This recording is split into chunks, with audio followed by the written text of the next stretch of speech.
El índice R0 o número de reproducción es una variable epidemiológica bastante importante que me permite determinar el grado de expansión que tiene una infección en la población.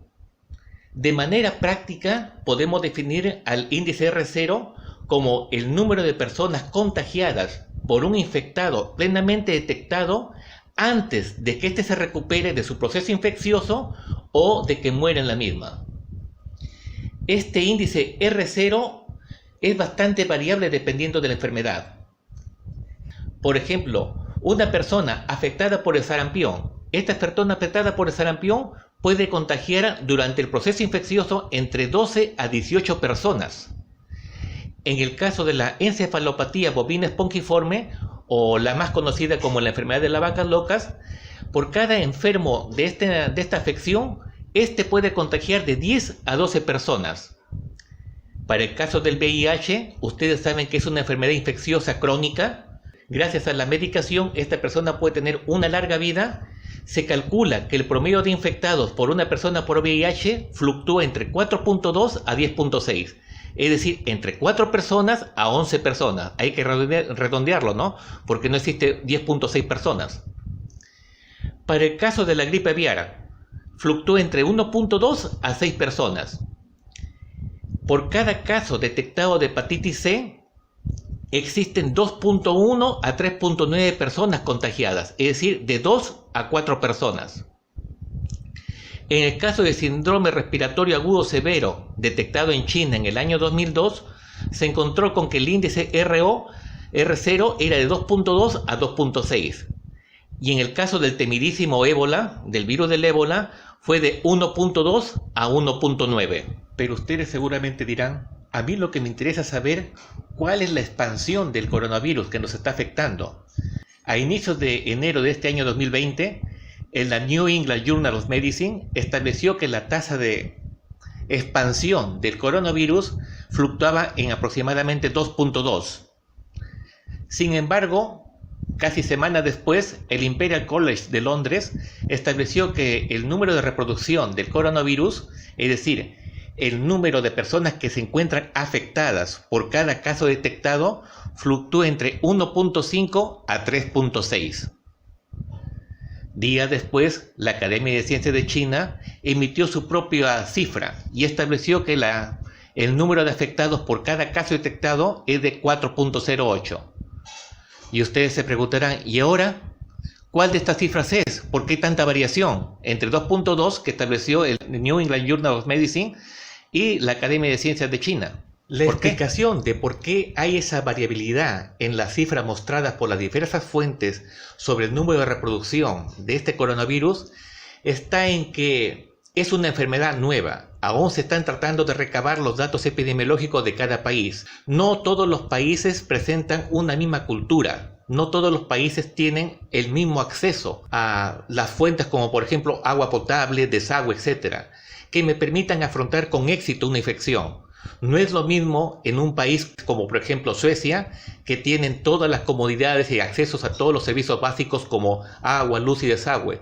Esas personas, y además por la costumbre, tienen la tendencia de lavarse siempre las manos antes de comer o después de ir al baño. Así que en ellos la posibilidad de que sea contagiado es menor. Muy distinto a lo que ocurre en los países de tercer mundo. Así que cada país representa unos datos complejos con los cuales los epidemiólogos tienen que ir afinando y dando posteriormente una cifra que sea acorde más a los valores reales. Este valor, el número de reproducción, igualmente depende del número de contactos. Si yo tengo más contactos, tengo más posibilidades de diseminar la infección. Igualmente depende del tiempo que dura una enfermedad. Si una enfermedad se autolimita solamente a 5 días, no va a tener tiempo de diseminarse el mayor número de personas. En cambio, una enfermedad que dura 15, 20, 25, 30 días tiene más chance de poder contaminar a más personas. Igualmente depende de la sensibilidad del individuo. Aquí se tiene que ver las variables o los factores de riesgo a los cuales una persona se está exponiendo. Y eso también varía de cultura a cultura. No es lo mismo un individuo de Oriente, en este caso de China, Japón, Corea, cuya cultura les exige utilizar las mascarillas de manera permanente, no solamente para cuidarse a sí mismos, sino porque tienen esa proclividad a cuidar a los demás. En ellos la posibilidad de contagio disminuye bastante, porque ya tienen una norma preventiva unida a su patrón cultural diario. Es muy distinto con países del tercer mundo. Y en nuestro caso específico en el Perú, hemos visto que en los últimos días los casos de infección se han disparado. Era previsible que en nuestro país hubiera una elevación brusca debido a una serie de componentes que afectan a la población, los cuales les voy a detallar a continuación. Según el INEI, para el año 2018 en el Perú, el 20.5% de su población era pobre, es decir, ganaba menos de 1.370 soles por mes cada familia. El 5% de la población eran considerados pobres extremos, es decir, sus ingresos por mes eran menores a 732 soles. De 7 a 8 millones de compatriotas carecían de agua potable, de acceso al agua potable. En ese caso, ¿cómo podemos pedirle a la población que se lave muy bien de las manos con agua y jabón por el lapso de 20 segundos si no tienen acceso a esa fuente para prevenir la enfermedad? ¿Cómo podemos pedirle si su provisión de agua es esporádica? Solamente en la capital, 1.5 millones de pobladores no cuentan con servicios de agua potable ni tampoco alcantarillas. Y eso que es en la capital del Perú. Imagínense en las provincias y mucho más en aquellas zonas alejadas del país. El 41.1% de los menores de 3 años padecía de anemia. El 12.2% de menores de 3 años padece de desnutrición crónica. Si esos niños menores de 3 años padecen de serios problemas en la cuestión de nutrición, ¿cómo van a poder enfrentar con éxito a una infección? No van a poder hacerlo y van a sucumbir a ella. 31.668 peruanos padecían de tuberculosis pulmonar. Este sector de la población también es bastante vulnerable a la infección por el coronavirus, así que hay que extremar estos cuidados. 3.6% de la población mayor de 15 años padece de diabetes.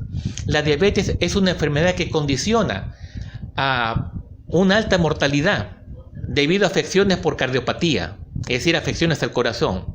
Ni qué decirle de la hipertensión. El 21.5% de la población mayor de 15 años padece de esta enfermedad. Asimismo, el 18.9% de los mayores de 15 años confiesan haber consumido cigarrillos y de estos el 1.7% confiesa consumir diariamente, un promedio de 3.8 cigarrillos, confiesa consumir 4 cigarrillos en promedio.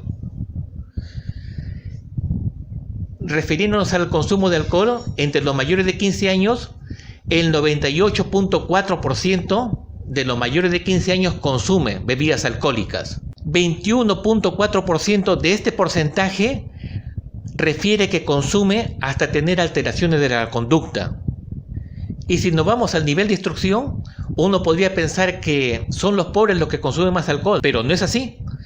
El 82.5% de los que consumen alcohol tienen instrucción superior. Solo el 48.2% de los que consumen alcohol tienen grado de instrucción primaria. Por lo tanto, teniendo todas estas variables que dependen del individuo, es que nuestro país en este momento se encuentra seriamente afectado por esta infección.